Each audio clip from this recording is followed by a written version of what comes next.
Itong usapin ng impeachment ni VP Sara nabuhay ulit, no?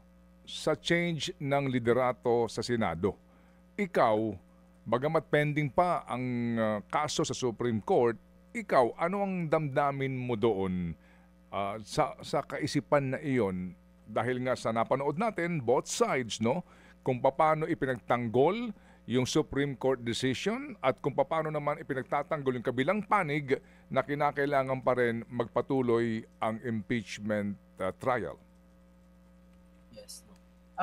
I think for one, no, ang kailangan nating manotice is that yung Duterte bloc, no, ay talagang completely sila na yung nasa minority. In fact, first time nila na mapaloob sa minority.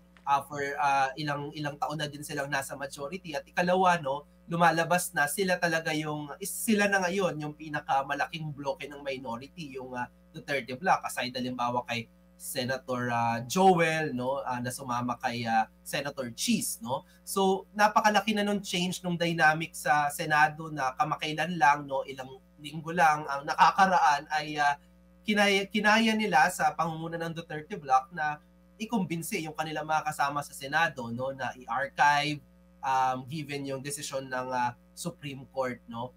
Iba halimbawa yung naging opinion diyan nung dating minority na pinangungunahan ngayon ng bagong Senate President, si Tito Soto. So hindi malayo na ma-revisit yung ganyang mga yung impeachment trial ng ikalawang pangulo. Pero alam ko din na marami doon sa bagong majority, no, ay meron silang paggalang doon sa Korte Suprema. So kung bibigyan ko ng chance na yung Senado ba on its own ay aalisin nila sa pagka-archive yung impeachment trial nang walang pagbabago sa desisyon ng Supreme Court, mukhang hindi naman siguro.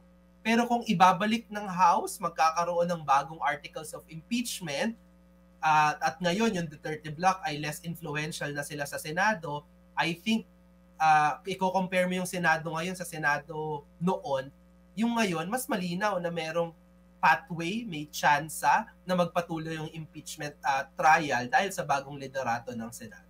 Mga kapatid, brothers and sisters, saan ka pa? Dito na tayo sa totoo.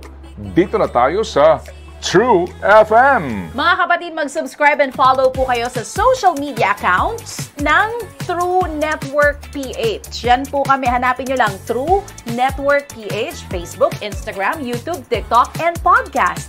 Mapa Apple or Spotify man yan, mahahanap nyo kami. Lahat ng mga napapanood at napapakinggan nyo po sa programa, nasa social media accounts namin yan. So paano mga kapatid? See you sa social media!